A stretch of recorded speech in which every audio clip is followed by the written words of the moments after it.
Judge, good morning to you and your staff, Lillian. On behalf of Justice who is physically present to my right. Why is she saying hello to everybody else? Because I'm just that way. I'm sorry, Judge. Welcome back. Today's courtroom confrontation is as emotionally charged as it is legally complex. On one side stands the defendant, facing serious scrutiny and a troubling history of prior incidents. On the other, a victim whose testimony exposes years of trust, betrayal, and manipulation. As this hearing unfolds, we'll break down legal responsibilities, examine. At first glance, this sounds like a simple court appearance, but don't be fooled. What unfolds here is a powerful reminder of how quickly frustration turns into consequences when court orders are ignored. Stay with this case, because every word from the bench matters. Restitution, and uncover deeply personal details that reveal what was happening behind closed doors. Stay with us because this case isn't just about the law. It's about accountability, damage done, and the human cost of silence. You gotta say, okay. I said you first. Okay, you're right. You're good. All right, go ahead. So, Judge, we are here for sentencing this morning. I'm in receipt of the pre-sentence report. I don't believe there are any factual corrections, additions, or deletions. Is that correct, Mr.? That is correct. I would like to address some of the recommendations at the appropriate time. You may go ahead. So, Judge, they indicate that it's the 18th month prosecutor deferred sentence. I do believe that this would qualify potentially, maybe, or not, for the early discharge if everything is taken care of. But we want to really talk about number 4, no use of alcohol, recreational marijuana, illegal substances. I have no problem with that. But the issue is I don't believe that alcohol or drugs were part of this. And we would just note that it is a constant strain on his Mr. finances as he has to come up here and pay. Yes, ma'am. He has to come to Washington and pay, and he lives in Macomb County. So if we could maybe, do something. He told me he likes Washington better. Well, my daughter goes to school here. I like. Okay, see. Good job. All right. But in any event, Judge, Well, just counsel, if I can just shortcut that. He's on testing right now, correct? correct. This is a change because he'll only have to test as requested by probation. So I told you. that's correct, Mr. Blair. Thank you. Yes, Your Honor. Yeah. So unless you want me to keep him on testing. No. Okay. All right. And with that, Judge, I don't think there are any further additions, corrections, or deletions. Mr. is always presented with his family. He's remorseful about the situation. We've had some sessions where we talk about triggers and things that we don't do and things that we do. So he has no prior criminal record. So we would ask that this court adopt the agreement in this matter. Claire, on behalf of probation, the victim in this case, Constance, is present. She would like to address the court. All right. You guys have a seat over here. Oh, okay, sure. Yes, my person, not said.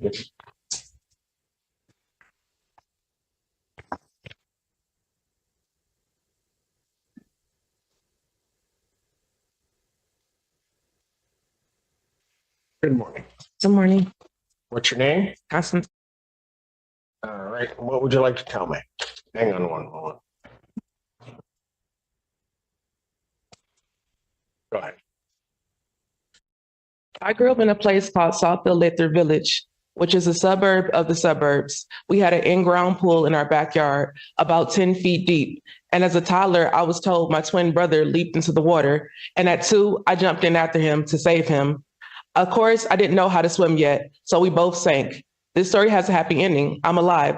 But the plot twist is I learned I would go through the extremes for the people I love.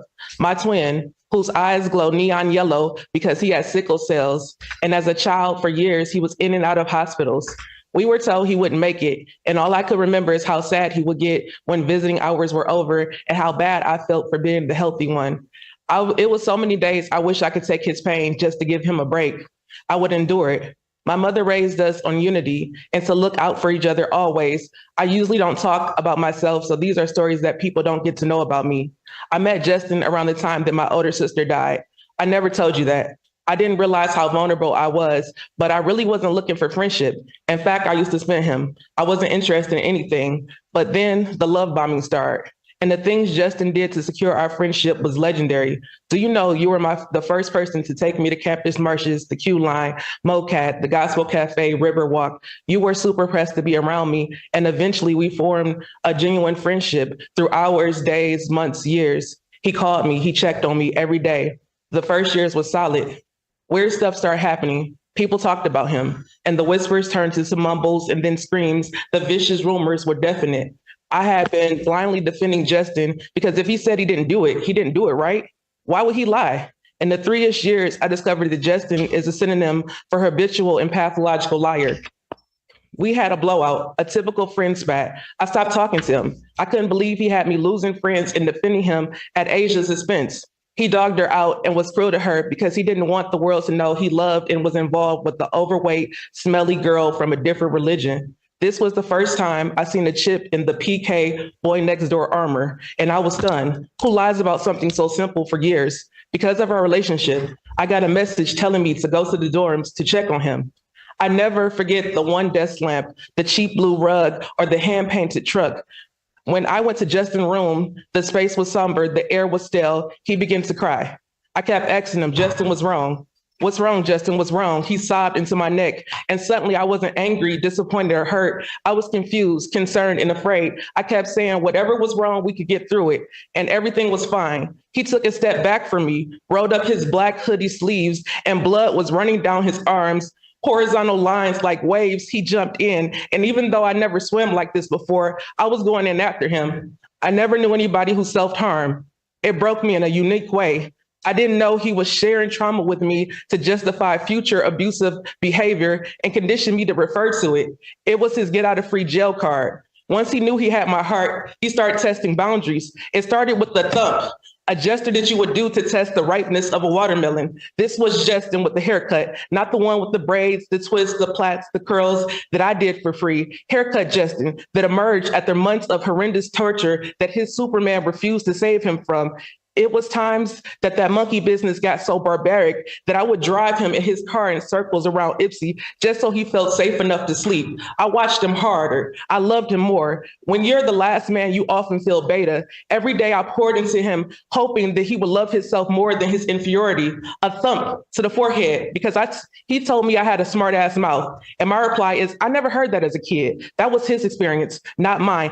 Thump must be the sound of his head hitting the ground when Nyla called me frantically to come get him out of her room. When she said you had hit your head on the ground, I blamed her for letting it happen. Thump. When you got ran over by a car on Easter morning, I blame myself for not standing firmly and hiding your keys. Thump. The sound you made when you fell down the stairs and left a hole in the stairwells. Thump.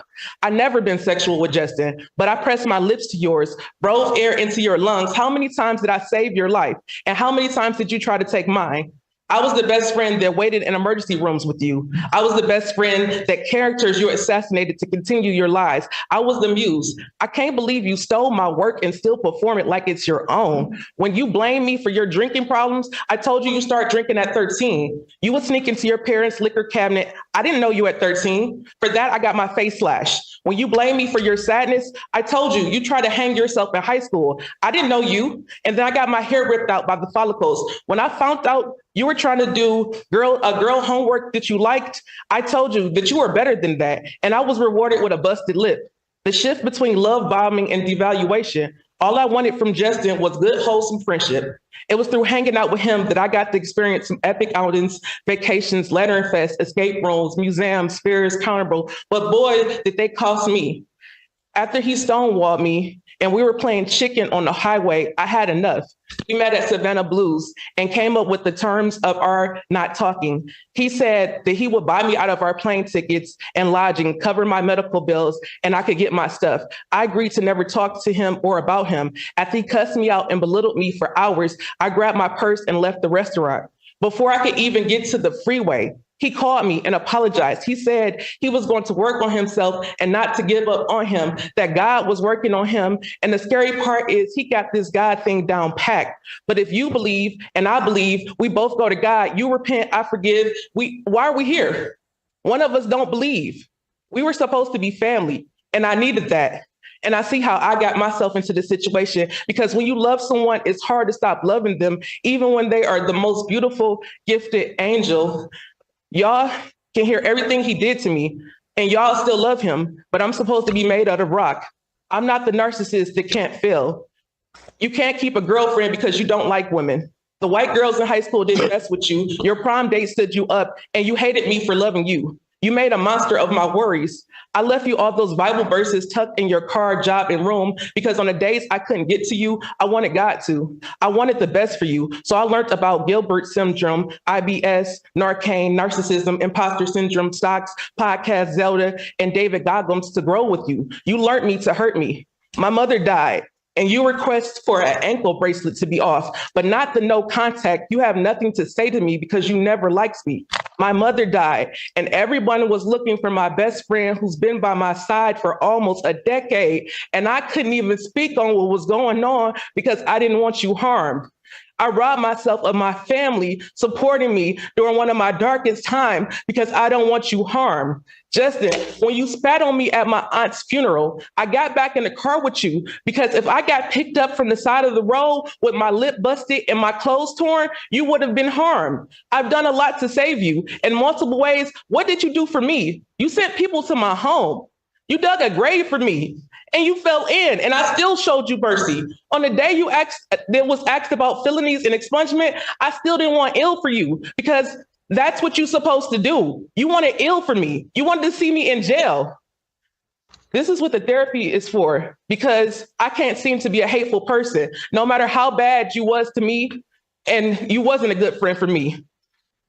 Maybe you're a good friend to the Planet Fitness predator, or the friend that borrows money without intent to pay, or the friend who you're a token black to. You wanted me to build you up to get you where you needed to be, but you never made the same sacrifices for me. I'm not angry, aggressive Black woman. I am hurt that the friend that I love never loved me. It's like the yoke was not equal. I was a placeholder and I didn't even know it. I was his stepping stool, his punching bag, and I didn't even recognize the sign. I didn't even think right. I forgave, supported, was kind and patient, and yet I still have nothing to show for it. My feelings are valid. Your nickname is Scrap, because I think everybody in your family knew you liked to fight. You slam go, rip T's dreads out, and smash Asia's fingers. I'm not the first and I won't be the last. If you needed to hurt me to feel whole, I can only imagine how empty you are on the inside. When you were stumping me out the day you hurt your ankle, I was laid in a fetal position, covering my face and head, thinking, at least he's not cutting himself.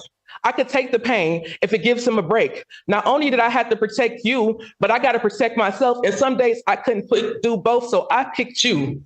Pablo died because he had asthma and he was a smoker. His family asked about you. I didn't tell them that you wasn't coming, not because you wasn't aware, but because you don't care about people when nobody is around to witness your kindness. Our friend died and you were still in contact with Dejanay. We could have correlated the time and events so you could at least went and paid your respect. But once again, you only do stuff for show. Justin, you're a narcissist. And from what you have done, I have nightmares. And sometimes you're dead because I couldn't get to you in time. And sometimes I'm dead because I didn't leave in enough time. The conflict of not knowing what I did to deserve this keeps me up at night. It wasn't the money, the purses, the jewelry, the outings you paid for. I just wanted you to be a good person to me. And you couldn't do that. You're telling people that we fell out about a car. Like didn't drive both of your cars. Like I don't have the title to both of your cars. Like you're telling people we fell out in a car, and Justin, we have matching cars. You don't tell people that the reason why the TV is gone out the living room is because you tried to knock me into it and it fell off the wall. You don't tell people the reason why there's holes punched in your house. You don't tell the truth at all. You don't tell people that day that you were asleep in your room, you were high on cocaine that you got from your brother. Like you don't tell the truth. And I'm sorry, because I just seen that part where it says drinking. He's an alcoholic. And then you wanted to blame the drinking on me. When I've been sober this whole time. That's why I can drive your friends' cars, your brother's cars, everybody's cars, because I'm always the sober one. You sit here in your blue suit, and you don't have any remorse. I know this man for over 8 years. He doesn't have any remorse. He doesn't care. He just cared because he got caught. And now he can do the fake sad stuff. He can do the I was ashamed stuff. He can do the stuff that he did to his friend before me and that friend before him. He's not sorry. But once again, because I'm not a monster, when they asked me about the felony stuff, I didn't want that for you.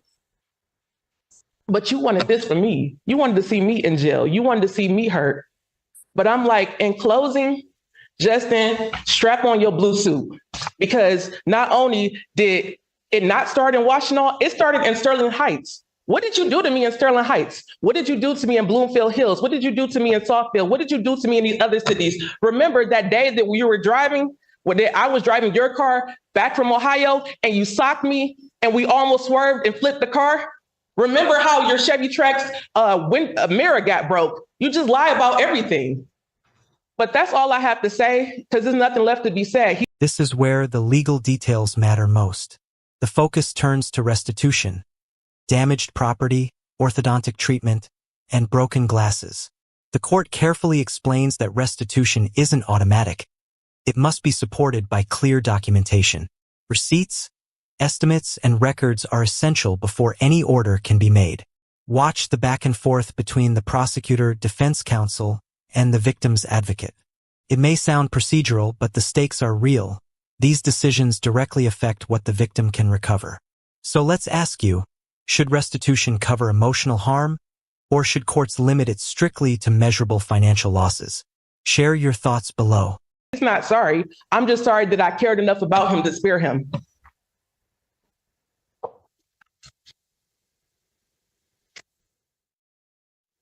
Your Honor, Thank you. Your Honor, it's also my understanding that she is wanting to request restitution, but she did not bring documentation. Is it possible that the court set a restitution hearing out?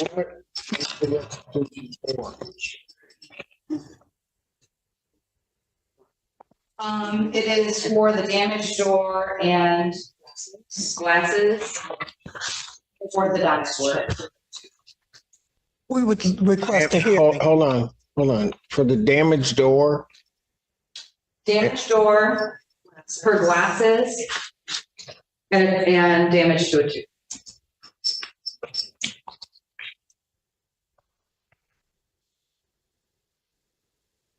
is that contained in any of the reports? I do know, Your Honor, that the damaged door is listed in the report. I did not read anything about glasses or the tooth. Well, when For did this incident. Pardon? For this incident. That's for this incident. In the report, there's alleged prior assaults from other areas. If I may. But hold on this. Well, why don't, I guess my question is, today's the date and time for sentencing. Why don't I have that? I mean, when did the claim for restitution come up? I guess. All right, Your Honor, this is Christine from Washington. Yes, ma'am. Excuse me. I spoke with Constance. Sorry, I'm just looking at my case tracking notes here. Constance and I spoke about restitution back in September. And broken glasses or the data broken damaged property. It's my understanding, we asked for the receipts. It's my understanding that those weren't obtained at this time. I did speak with Constance this morning, and she said that she would be able to get all of those estimates to me. It was a matter of contacting, I think it was, I'm not familiar with glasses companies like America Best Glasses. It's right up the street. I mean, if we got to get I guess. I'm happy to try to obtain those receipts and send them to defense. And if they object, then we can have a hearing if you prefer. Well, the problem is I'm setting a hearing and I don't have anything to object. I mean, assuming, and I may be wrong, that counsel's objecting to this, but there's nothing to object to. I mean, I guess I'm not blaming. I'm just saying, I don't even have. I have nothing upon which there is a claim for restitution that was made prior to today. I know how the prosecutor's office, well, I won't say I know how they work, but I mean, I know with the victim's advocates, you ask about that. You guys are great about getting that to Miss herself where appropriate ask. And I have nothing. And now I'm here today and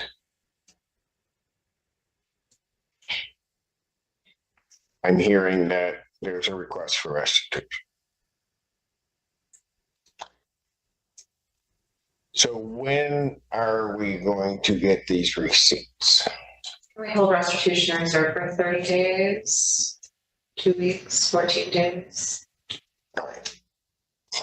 For a judge. Yeah, no, I know that's typically how it works, but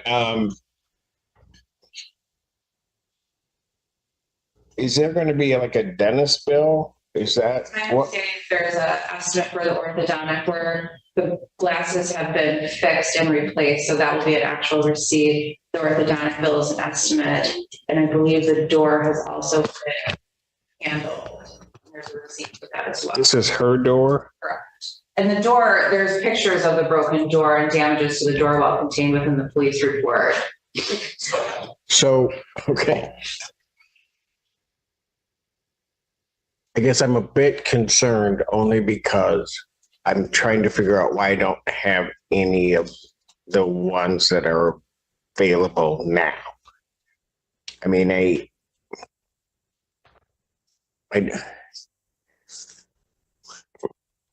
I don't want this dragging out. All right. So that's the one thing. The other thing is there's an estimate for orthodontic work that hasn't been done. Correct. I believe some, dental usually not covered by insurance. Especially if the dental work is not covered by insurance. So I don't know that they're able to pay upfront for that.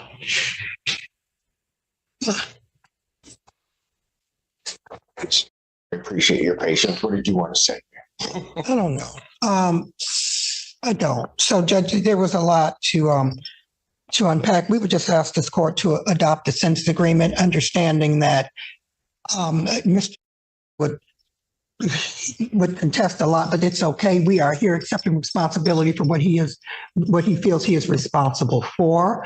And I will note that in all of those places, the police reports that I have seen were standbys for Mr. against the complaining witness. We're not trying to proceed with any of those things. I want Mr. to put a period and move on. When the court said no contact, that wasn't Mr. It was the court. Prior to me imposing sentence or setting a restitution here, I want to meet with counsel, probation, and the victim's advocate in chambers. Let me get through a couple of things, and then I will do that. Thank you, Judge. At Pardon? 11, I have a preliminary exam at 11. I'm one of those guys. 36th District. They'll wait. No. All right. In the end, this hearing highlights the delicate balance courts must strike between justice, accountability, and personal history. The defendant is held responsible. The victim's testimony provides crucial context, and restitution is examined with care to ensure fairness under the law. This case isn't just about guilt or innocence. It's about the consequences of repeated harm and the importance of protecting victims. If this case moved you or made you think, hit like, share your perspective in the comments, and subscribe for more powerful courtroom breakdowns. By the time this hearing wraps up, the lesson is unmistakable. Intentions don't outweigh behavior, and court orders are not suggestions. The system offers paths to resolve conflict, but once you cross the line, the consequences speak for themselves. What's your take on this ruling? Drop your thoughts in the comments and follow for more real courtroom breakdowns.